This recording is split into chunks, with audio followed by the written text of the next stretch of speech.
to it. I'm always there. Welcome, everyone. Welcome. I'm Ann Timmons, and I'm the co-chair of Art at First. And this is our first performance in Creatives Create, celebration of our garden. Creatives Create was the brainchild of Kathy Young. Where did she go? She was here. And the Earth Care team way back in the spring of 2021.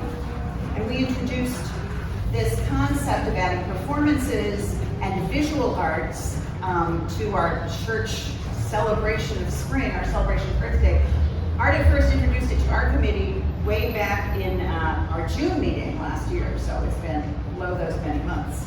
Our group enthusiastically agreed to help support this celebration of art inspired by the beauty of nature, as we see specifically in our church garden, and more generally in the beauty of God's creation.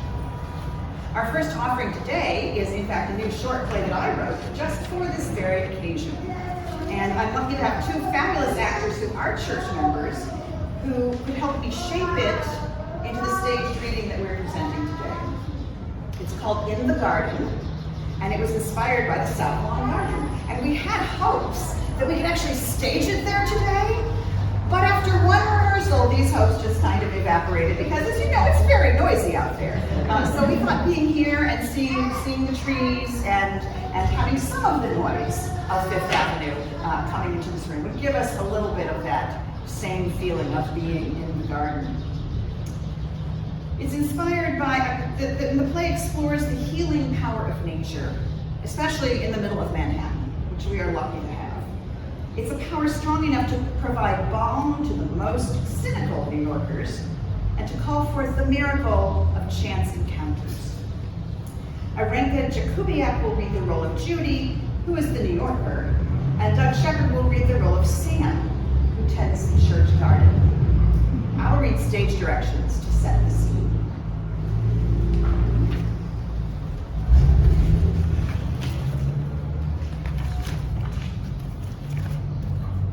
Tuesday, mid-afternoon, spring, New York City. A woman enters a church garden on the corner of 5th Avenue and 11th Street. We hear sirens and loud cars, the sounds of city traffic.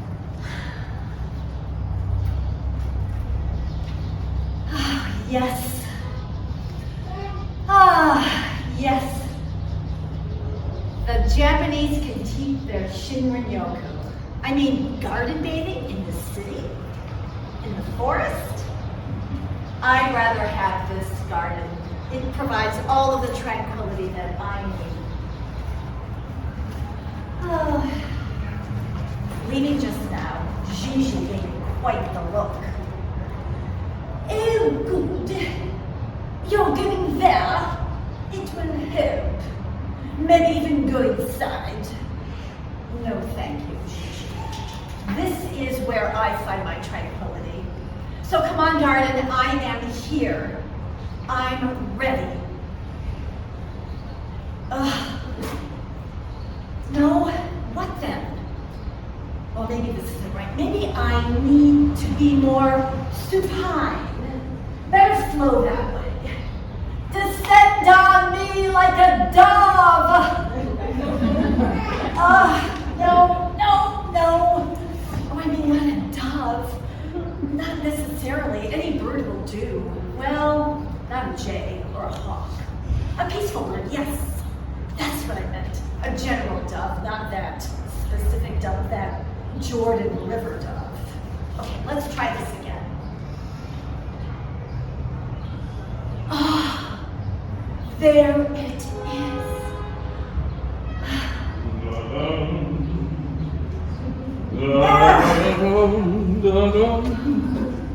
Oh, sorry. Didn't know anyone was here. Don't let me bother you. Well, it's a little late for that, isn't it? Judy, what are you doing here? It's Tuesday afternoon. Aren't you usually chained to your desk about now? I took the day off. A mental health day. Good for you.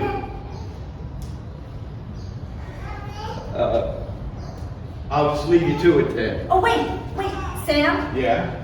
I You need something? How much time do you have? All the time in the world. Mind if I work while we talk? It's your house. Yes. Everyone's welcome here. I told you when you first started coming. When was it? Ah, yes. It was unseasonably warm that January. You'd just been let go from... Yes, and I was so unprepared. I thought, in my middle age, that I should be able to handle such disappointment. I surprised myself, which only made it worse. Always does. Yeah, anyway, I remembered my Aunt Viv told me that if I ever needed a place of refuge to come here, she knew that I'd have thoughts about it. But she promised that this garden would be good for whatever ails me. So, I came, out of desperation, you could say. That day, I really needed a sense of... Peace? Ha! No, that would have been a real stretch. No, I just wanted to sit somewhere and feel normal, like my whole identity had just been blown into smithereens. And you saw me. I was a mess. You must have thought that I was some privileged little ninny carrying on something. Oh, I don't know. Oh, come on. I had severance pay. You see people much worse off than me all the time.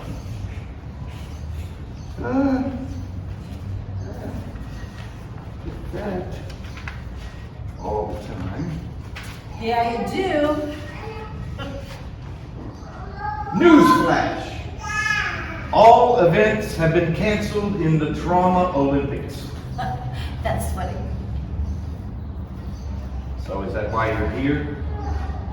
That day still bothers you? No, I managed to reinvent myself, at least professionally. So why? It is Tuesday after all. I wish that I could tell you. It's just that I don't know. For a while now, I've had this low-grade sort of malaise. I think is what it is. I have tried everything. I've tried treating it with wine, with movies and friends, and of course, with my cat, Gigi. But it's not enough? No, none of it has ever been enough. I mean, I miss the way that things used to be. In the before time. Oh, not just that. Hey, I haven't seen you since my mom. She passed recently. Nothing to do with the virus, thank God. Ooh, I'm sorry. Your mother, had she been ill? Not really. Not in any terminal way. But she was tired of life, ready to go, she said. Ah. I tried to talk her out of it, back into life somehow. I said, Mom,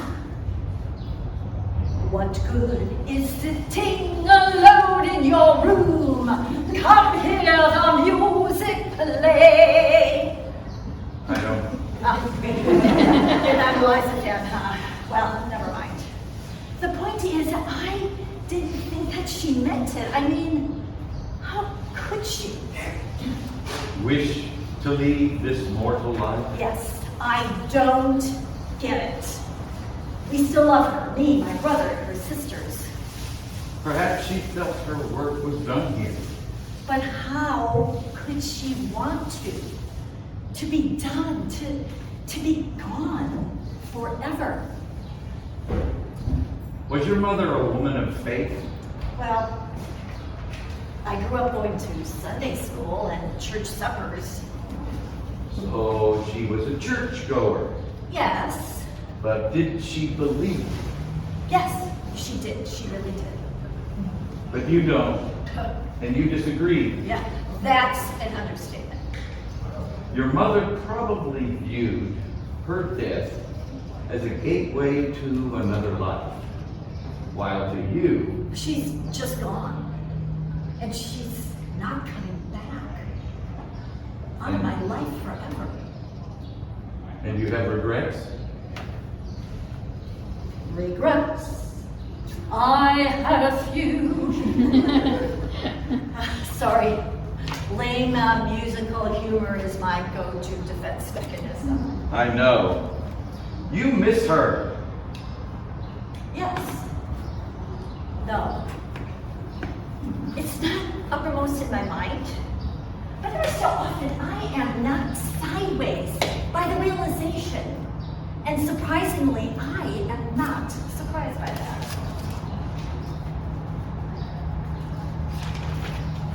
Am I boring you? Sorry. I just saw something out of place. There. You were saying. No, you're right. I mean, I know it happens to everyone if they live long enough, that kind of loss.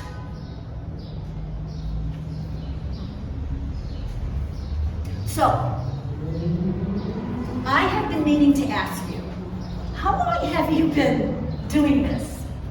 Tending the garden? My whole life. Fun fact. But I mean this whole professional church person thing. Have you always been working this gig? Why do you ask? Well, you don't seem like you actually, I mean, well, you don't actually seem like, I have known you since 2017, Sam, and you have not ever once offered me the Kool-Aid. The what? You haven't tried any of that usual pastor stuff, trying to help me by fixing me. I mean, look, I am asking for help here, and you just randomly start weeping. Do you want my help? I asked you a question first. I've been here all the time. Really? Because I checked out the church website quite a while ago, during the first lockdown. Thought that it might be good to, anyway, you were nowhere to be found. Website updates take some time. Yeah, but 2 years is a long time. Anyway, when I looked you up last Friday, you still weren't there. Is that so? Yeah, and then Sunday, I came in. Yeah, how about that? While the show was going on, I asked when you'd be finished, and the guy at the desk, he looked at me like I had 6 heads. And he said yes, he was sure. They didn't have a Pastor Sam here, or a Janitor Sam, or a Gardener Sam, or any damn Sam at all. I doubt very much Eric said damn. Well, you know that he didn't. That's just me being angry. Because you tricked me. You got me to walk into this building when all I wanted to do was stay on the outside. And did you see anything or hear anything that That's helped? not the point. Isn't it? You said that's what you wanted. Help. Help me if you can, I'm feeling down. This one I know. Sorry, deflection. The truth is, I'm suffering from some huge existential emptiness. And I would do anything to get rid of it. Right now, I would walk over broken glass in a bed of hot coals. So help me God. Okay then, I will. What? What? Who are you? No, just go away. Let me sit in the garden. That's what works for me. But you asked. Stop doing that. You tricked me. You won't leave me in peace. What do you want? The question is, what do you want? Do I need to say it? You need to say it. I want to feel again, to be heart whole, to take some joy in life. And what's keeping you from doing that now? You tell me, you know all and see all. There are a couple of things. Sadness, of course, grief. Those will be with you now every day. But their strangeness will wear off. But even without those, you're carrying around a larger than average amount of skepticism, mistrust, suspicion. The armor that any reasonable person puts on before they venture out in this city. It can get pretty heavy. Want to know how to get rid of it? You're going to tell me whether I want to know or not. No, not if you're not ready. Do you think I'm ready? You tell me. Yes, I'm ready.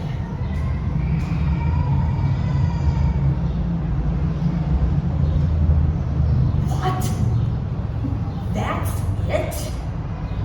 A 12-step slogan? Many people say it. Not everyone can do it. But it sounds so simple. Why couldn't you tell me that before? I have been seeing you around here for years. You wouldn't have listened. You weren't ready. Well, how do you know that I am now? You asked. That's all you have to say? And this.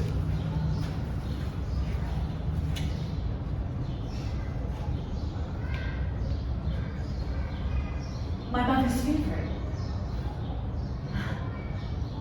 When I was little and anxious about something or the other, she would often say, Consider the lilies of the field, how they grow.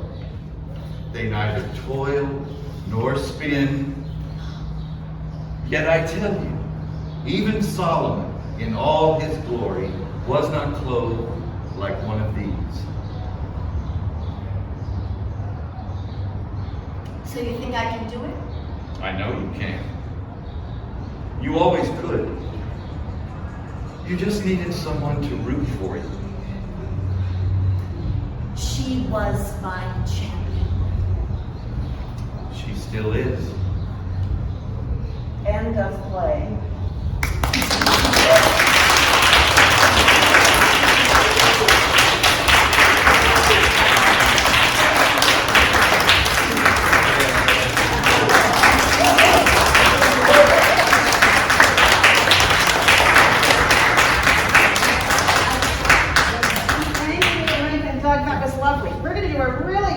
Change here before we move on to the rest of our readings because nobody else needs this space. So, talk amongst yourselves for a couple minutes. All right, so now we have a short prayer by Bonnie. Is that sounding amplified at all? I don't think we'll hear you.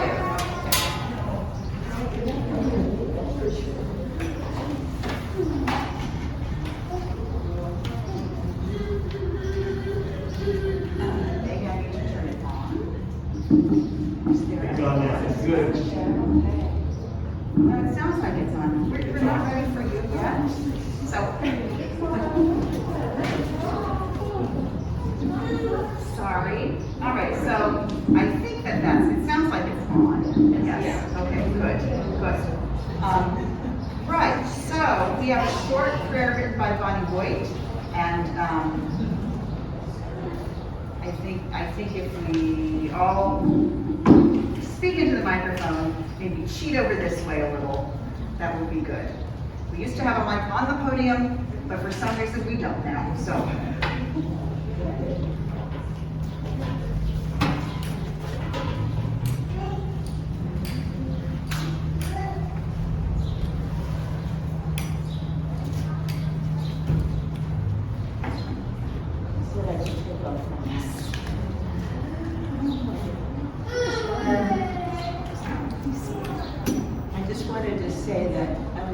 to write a prayer for the Earth Care Committee.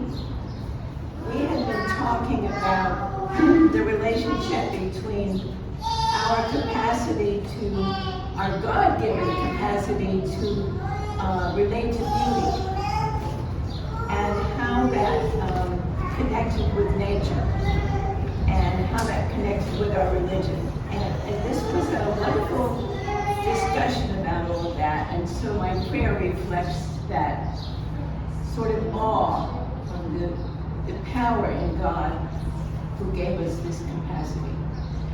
So when we see something beautiful, and I think having the art show is an example of it. People were struck with the beauty. And so it turned into a poem, actually. I'm not a poet, I'm a painter. But it turned into a poem reflecting on these things. It's called The Sunset, the Mountain, and the Tiny Blue Flower. Beauty connects us to the source and the power. We see, we feel, and we touch. The color of the sunset, the scale of the mountain, and the glow of the tiny blue flower. Human connection, the greatest gift of all, surrounds us in love each day and each hour. So cherish and remember the power of the sunset, the mountain, and the tiny blue flower.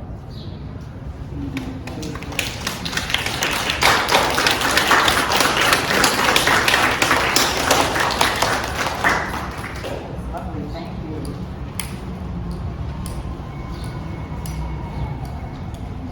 Bonnie, is that poem printed up and hanging up in the Great Hall with your artwork? It was there. Becky says yes. No, the poem wasn't there. The poem isn't there? Maybe we could print it and put it up there and hang it up with your artwork. Well, we'll talk to Kathy Young about that, because I know that some I of sent it, her a copy. she sent you a code. All right, we will somehow make those available, I think, to people at some point if that is requested. So now we have a really lovely treat from Joan Ludershen. She is reading something that she wrote originally for the Blessing of the Gardens and Animals that Reverend Dr. Barbara Davis held in October 2020. She adds that, of course, it is still relevant and connects directly to her painting in the gallery that is on display now in the Great Hall. If you haven't seen those, and you see Joan's painting, you'll say, oh, of course, this absolutely reinforces what she's going to talk about today. So Joan is going to read Thoughts for First Church, Blessing of the Street Trees.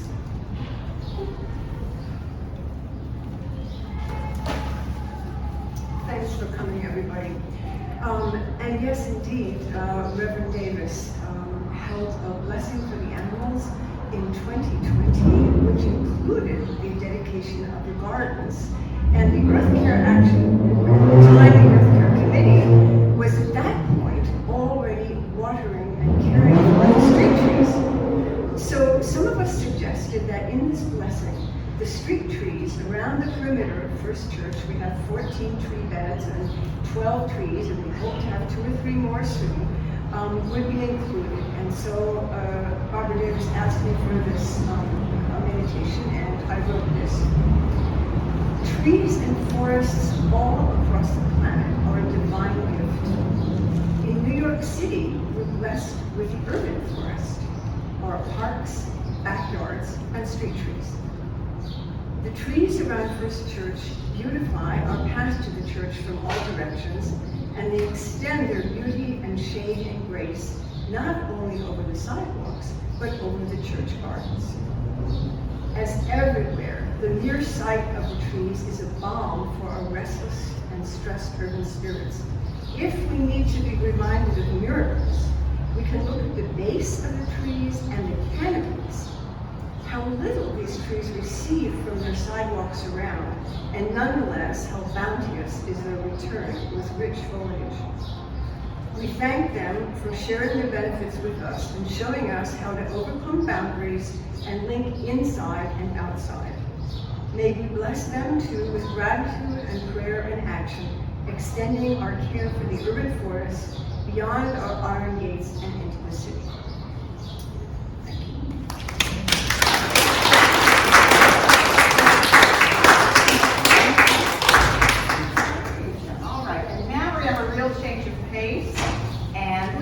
can you let our family outside know that it's their turn? Yeah, you just quit. Okay. This is very exciting because Nicky Moody Ordway is sharing with us a first draft of a children's story that she wrote. And this is a work in progress, but it's inspired by our 12th Street garden and a Sunday school lesson that Nicky was teaching last fall based on Jeremiah 4:24-25. That scripture reads, "I looked at the mountains and they were quaking. All the hills were swaying. I looked and there were no people. Every bird in the sky had flown away." And Nicky says that around the time she was preparing her lesson, she saw a bird hopping near a tree on the garden's northeast corner and wondered if the bird's nest was in that tree. So that led her to ask some further questions. Is the bird's entire world centered around that one tree? Which kind of feeds into what Joan is saying, right, about the trees and the tree canopy and how important they are. What would happen to the bird if our church, or Joan and her tree watering group, failed to be good stewards of that tree? So she reflected on the special significance of birds in ancient and modern imagery, and she decided to write a story about one bird and one tree. So we'll be the very first people in the whole world to hear Nicky's story, Planet 429. So I'm going to adjust a couple things so they can come up here.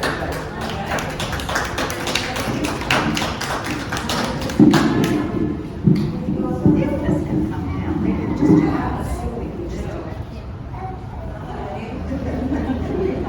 That would be super. Any distraction that could be provided would be fabulous. Do you want the book? I know you want the device. And the story is on.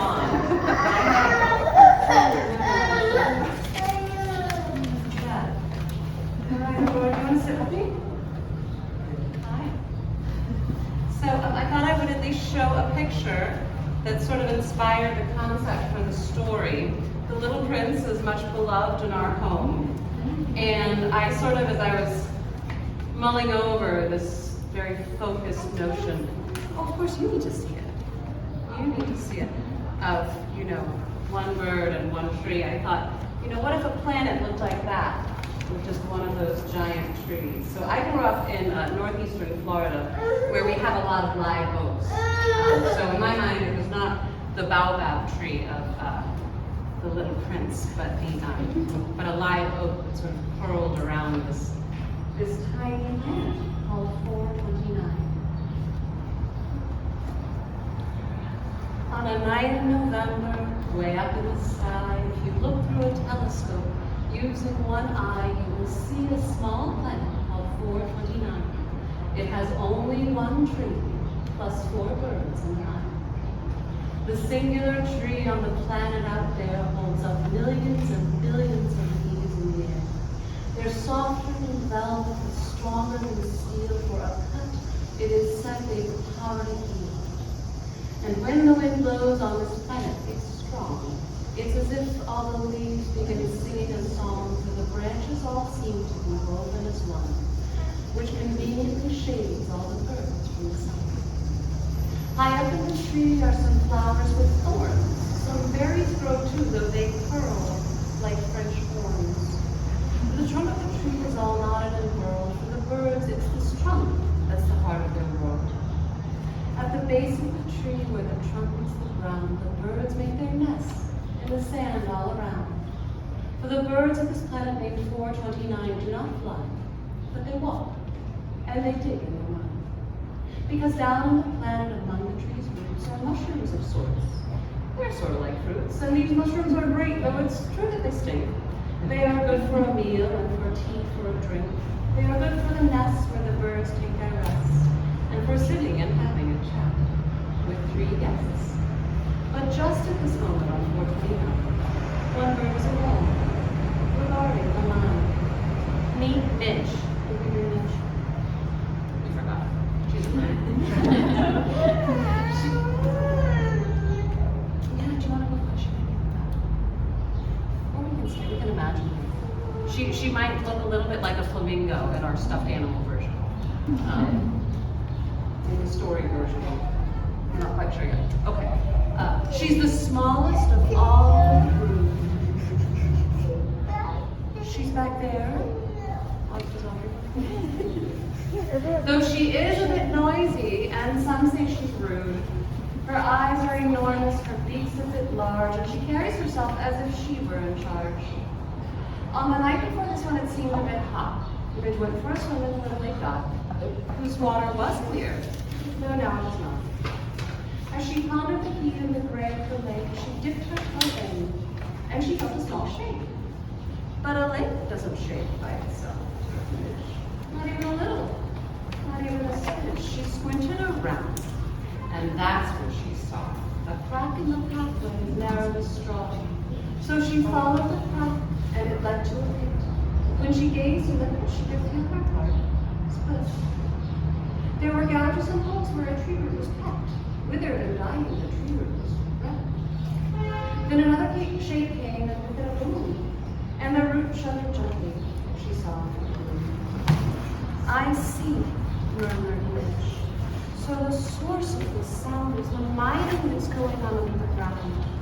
The large digging of mushrooms is hurting our tree. We're digging it up by its roots, I can see. If we don't stop it soon, then the tree will fall down. And if the tree falls, reasoned Midge with a frown, I know what will happen. I'll tell the whole town. I'll tell them tomorrow before morning tea. I know they will fix it. I know they will see. The very next morning, she jumped from her nest. She smoothed out her feathers. She puffed out her chest. By telling the birds about all that she'd found, Midge would save the whole world. Then she slipped on the ground, and she tumbled down into a tunnel and bumped at the feet of the main mushroom miner, who jumped. Maxwell, cried Midge, what good luck we should meet. Oh, yes?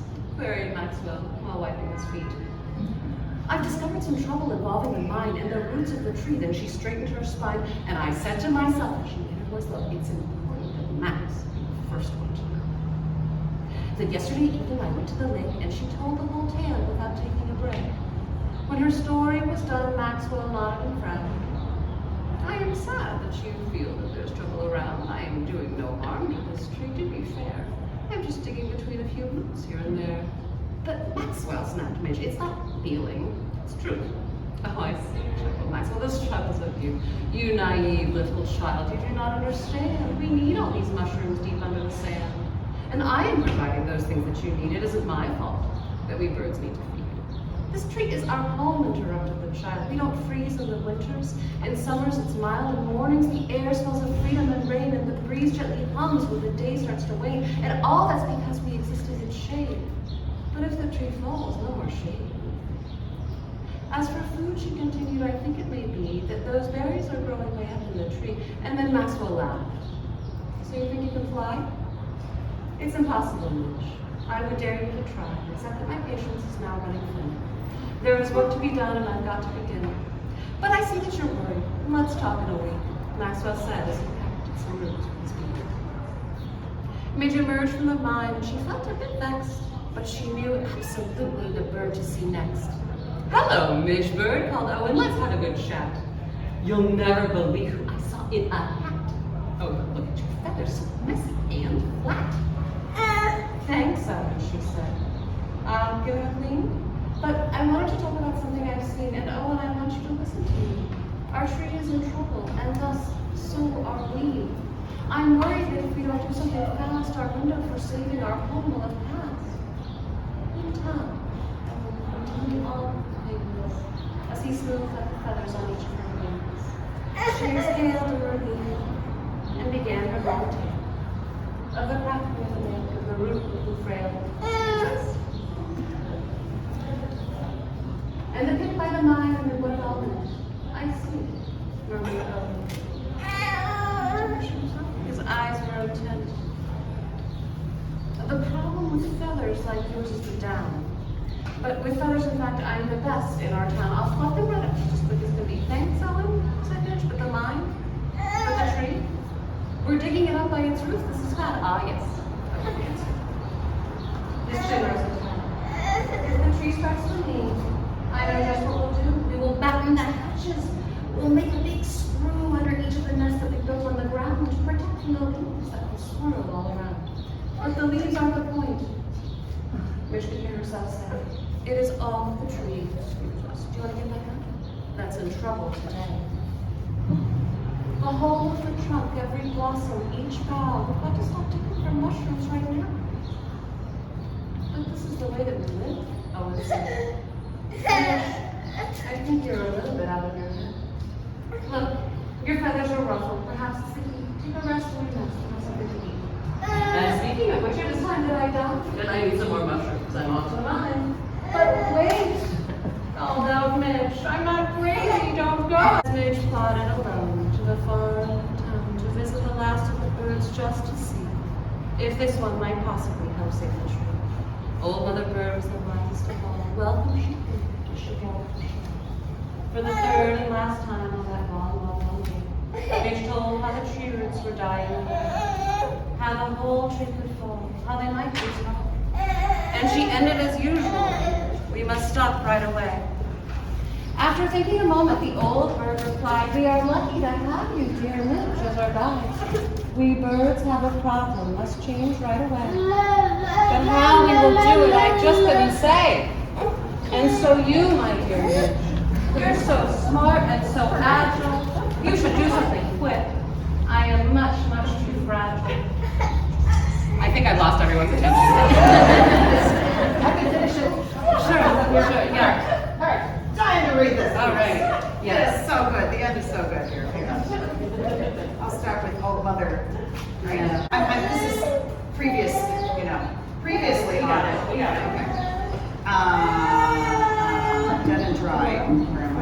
Which swirled in the air before fluttering down as Midge plodded alone to the far end of town to visit the last of the birds just to see if this one might possibly help save the tree. Old Mother Bird was the wisest of all. Welcome, she crooned as she gathered her shawl. For the third and last time on that long, long, long day, Midge told how the tree roots were dying away, how the whole tree could fall, how they might lose it all. And she ended as usual, we must stop right away. After thinking a moment, the old bird replied, we are lucky to have you, dear Midge, as our guide. We birds have a problem, must change right away. But how we will do it, I just couldn't say. And so you, my dear Midge, you're so smart and so agile. You should do something quick. I am much, much too fragile. Too ancient to change, too weak for a fight. My future is dim, but yours, it is bright. And I'm sure you'll discover the right thing to do, whether ladders or pulleys or something else new. Yes, you are the future.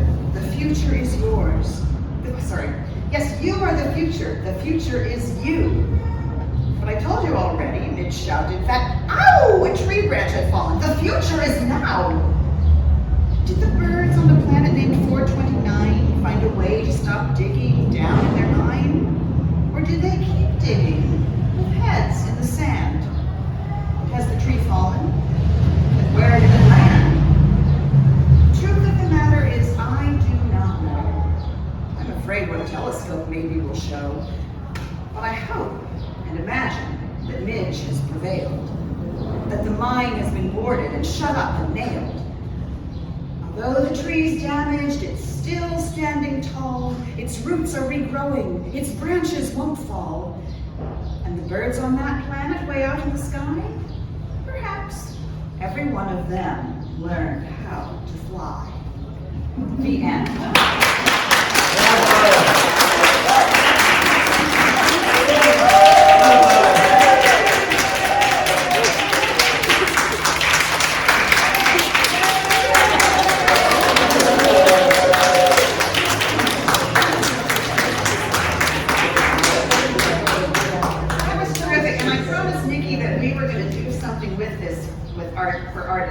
And my mind is just firing on all cylinders now about how we can turn this into a story that maybe the kids can act or something. Yeah. We'll talk.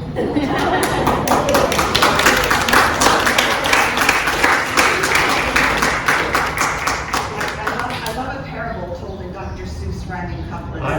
It's new and different and scriptural. That was so fantastic. And we saw this entertainment also in other ways, the real bonding and the weren't. And thank you for that. It was a treat to see that. Thank you. Next, I want to invite up, for very different, changing gears, a piece from Mary O'Hara Smith. She's going to read her meditation about the church garden.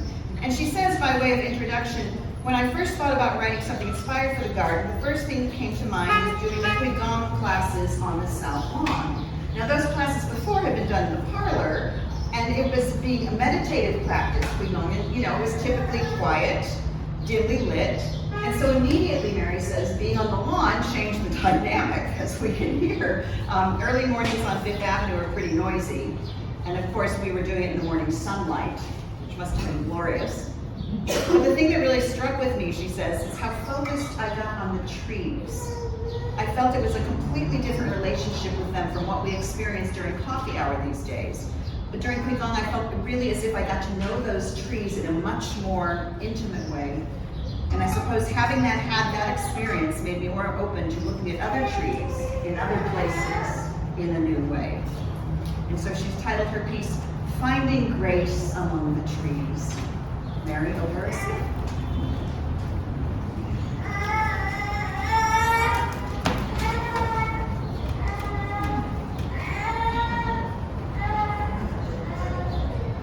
For many years, I participated in Meg Harper's Qigong classes at First Church, finding this meditative practice to be a valuable and prayerful experience. Meg uses the tree as metaphor, so trees are never far from mind during the classes. Several summers ago, we did a series of early morning outdoor classes on the church lawns. Engaging in this meditative practice outdoors changed the experience more radically than I expected. The connection with nature was immersive. The trees became less metaphor and more a force of their own. What I remember best about those sessions is focusing on the trees on the south lawn, really looking at them, studying individual leaves, noting the interplay of light and shade, the movement of the leaves as breezes touched the branches, dark branch against lighter green leaf, variety of sizes and shapes, trees constantly in motion against the building's unyielding stone. I felt as if I came to know those trees in a much more intimate way, becoming aware of their structure and composition. And then I began to think about how long they have stood there, gracing our grounds. What have they witnessed? How has the environment around them changed? How many generations have found relief in their shade? The tree metaphor of our Qigong classes took on a new and deeper dimension. I visit another tree regularly in my Lower East Side neighborhood. I live directly north of the Williamsburg Bridge, and the tree I love is in a little park just south of the bridge. It's a beautiful, majestic evergreen, tall and full, bushy branches extending benevolently. From its size, I surmise it must have been growing there for generations. On the east side of the park sits PS 110, where generations of children, my own included, have begun their educational journeys. To the west sits the new East Side Nursing Home, previously known as the home of the Sages of Israel. So this tree has been witness to young lives just beginning and lives drawing to a close. So much history has passed by, and there the tree still stands, silently, gracefully, keeping watch over the neighborhood. Every time my daily errands take me south of the bridge, I make a point of walking through the park and stopping for a moment to check in with my tree. And then when I continue on my way, I feel just a little calmer, quieter, in tune with nature, even as the traffic rumbles by on the bridge overhead. Dear Lord of the sky, the earth, and the trees, may we never lose the connections with your beautiful world that give us strength and purpose. Nourish and sustain us as you do the trees, and give us peace. Amen.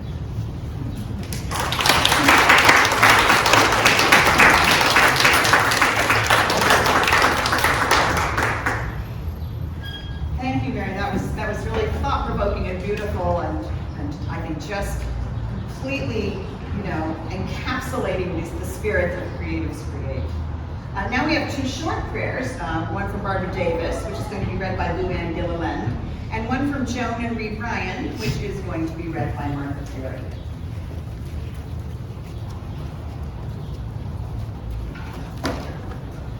Loving and creative God, we come before you in awe of how you shape and nourish the world in which we live. When we think about your creation, we can't help but consider how we are connected to all other living things through you. The tulips and trees in our garden are our siblings. The birds that alight on our lawn are dear friends. Even the grass under our feet when we play in the lawn is our cousin. When we feel the sun shine down on our shoulders and face, when we see the blue sky or hear the song of the ocean waves, we know that you are near. Remind us when we feel you nearby that your presence is a comfort to all creation, that you are the lover of ants and butterflies as much as you are a lover of humans. Remind us that in seeking you, we can find your presence in each other and in all your creation.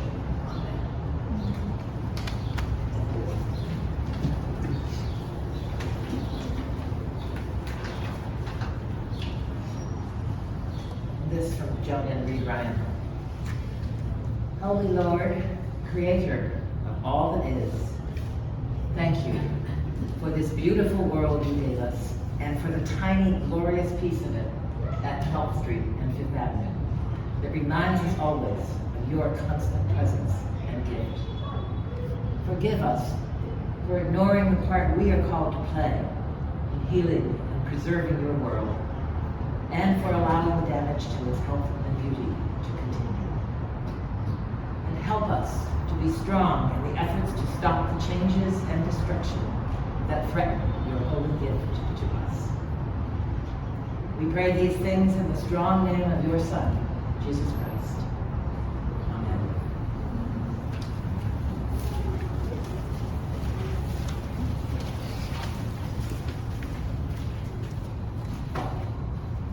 Thank you both. Those were lovely poems. Prayers. Read beautifully. And now we have some reflections on the garden written by our youth and Sunday school students that is accompanying their artwork that's hanging up in the Great Hall. Audrey is going to come read those. Youthful Reflections on First Presbyterian Gardens.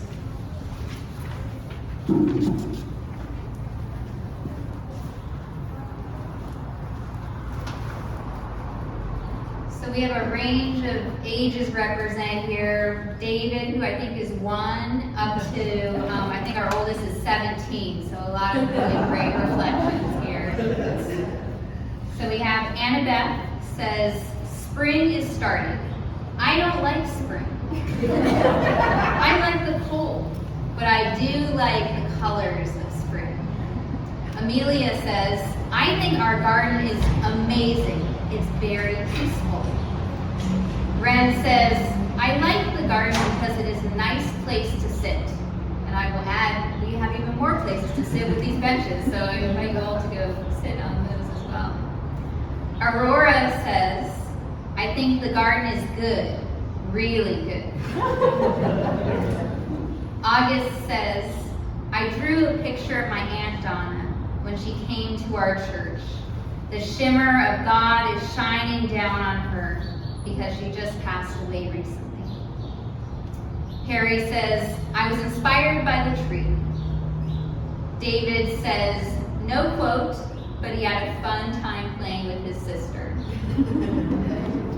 Russell says, I drew a bug because it likes fruit and we have a fruit tree. Thomas says, the church gardens remind me of the stained glass when the sun shines through it. Jonah says, when the sun is shining and the church opens its doors, the sun is so bright you have to go back inside the church. Harper says, my inspiration is the grass bed because I find it serene in its own way. Thank you all.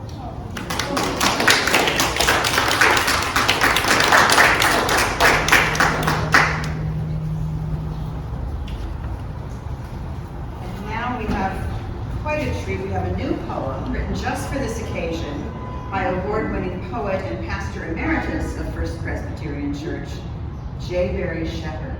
And it's going to be read by Doug Shepherd, different spelling, no relation. And the title of the poem is To Lie Down in Green Pastures.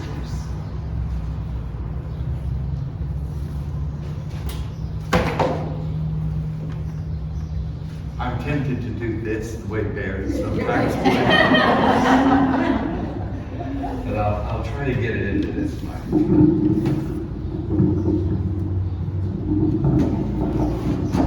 Righty-tighty, lefty-loosey. And the speaker just fell on me.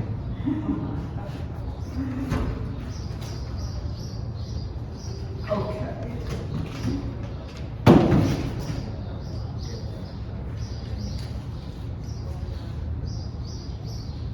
To Lie Down in Green Pastures by J. Barrie Shepherd.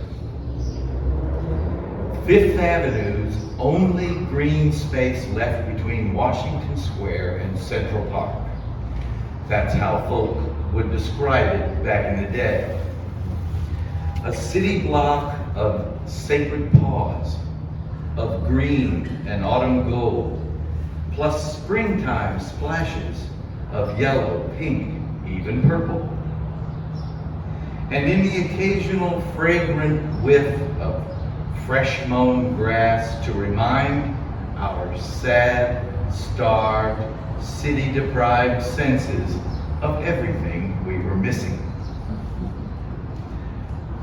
Dougal and Kirsty, our two diminutive Yorkshire Terriers, would play run and fetch, chasing one another across deep cushioned lawns to the amazed delight of astonished passers-by. Summer cookouts, barbecues, rummage sales, and weddings. One wedding, I recall, neath a flower-bedecked chuppah created by Bella, our upstairs neighbor from across the street, the granddaughter of Marc Chagall. Even snow-decked Christmas carol sing-alongs found welcome in these wide-open, tall tree-shaded spaces. And all the while, below, lay the slumbering ashes of our very earliest first churches. Transhumed here out of Wall Street in our flight toward the suburbs of 2 centuries ago. This great world city can boast many shrines, temples to art and music, history, architecture, learning, sights and sights that must be seen before you die. But to glimpse the essence, taste and touch the stillness, venture on the mystery, you need to walk a while, sit a moment, lose yourself, be found again in the almost secret gardens of Old First.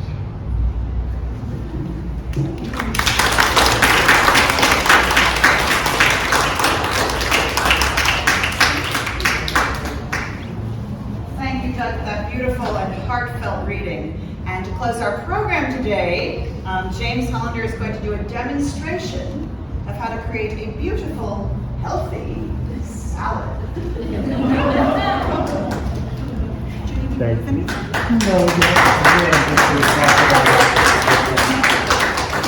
Hi, friends. The demo is going to be more outside when I can share it with you. But, First Church has allowed me not only to enjoy the beautiful garden, but to enjoy our beautiful kitchen. I've been serving this community for 17 years. And all the while doing so, for many years, I was also a demonstration chef for the Union Square Market. And that market taught me how to kind of be responsible about how we use food, what we do with food, and make use of every morsel, because there are so many of us in need. And when I look at the garden and you look at the seasons, I look at the food in very much the same way. Is that I like to eat local, I like to eat seasonal. Not often can I feed this community that way, but today I'd like to offer you just a little demonstration. This is what we used to do at the market. Is we wanted to encourage people to be comfortable with food, to look at grams, to look at arugula, all of those things you thought you didn't like as a kid. You can always find a pair or a match, and you can make it delicious, and you can feel good about supporting your local farmers, and just sort of eating in a better way. The local bees, they give us the local honey. In this case, I have the earliest of the salad greens that have come out with some of our farmers, as well as spinach. Asparagus, of course, everybody knows is May. It's May, so it's time for asparagus. One thing that I discovered as an adult is I love radishes. Radishes are out in May.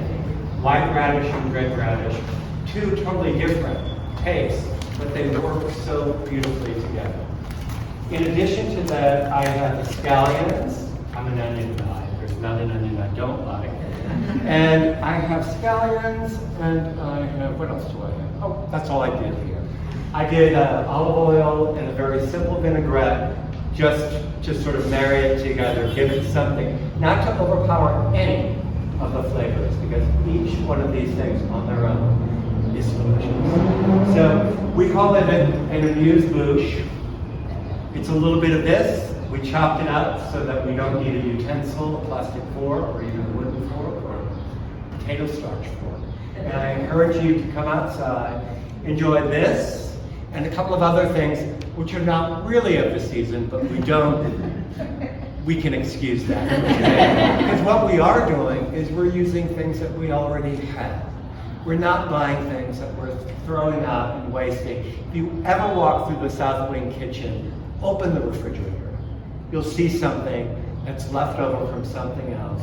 And by all means, if it's open and available, help yourself. Okay? But I'd like somebody here to be the first to try, and I'd like that to be Barrie Shepherd. And you just take it as a bite. And to Ann, thank you. Thank you so much for organizing this. And who else? Who else would like this? Bonnie, I never see you anymore. Good. Okay, and I encourage you all, eat local, eat fresh, support your local farmer, eat everything. And if you don't like it, give it to someone who does. And with that, I'll see you outside. Thank you. Thank you, James. Boy, I love my radishes, and my son is here and he loves radishes too, so we are going to have a lot of radish trees. Thank you, James. Thank you for your demonstration. Thank you all for being here. Next Sunday, I believe we are having a performance at 2 o'clock. Is that still on? Okay, 2 o'clock, we're having a musical performance. I believe this one will be in the Great Hall. Okay, with the exhibit of the art.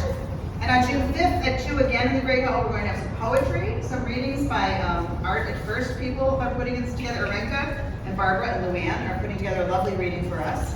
Short stories and selected poems that are seasonal. And don't forget to look at your insert there. I'll give you some information about the new theater group that is forming here. Art at First is forming a theater group, and you'll hear more about that. We'll be gathering again in September, but if you are a theater person or have any friends who are theater people, think about it, because we're going to need all hands on deck to do a theater group. If you know anything about theater, it really takes quite a large village to put together even a small reading, let alone production. So thank you all for being here and helping us kick off the first of these performances for Creatives Create. And now let's adjourn to the salad.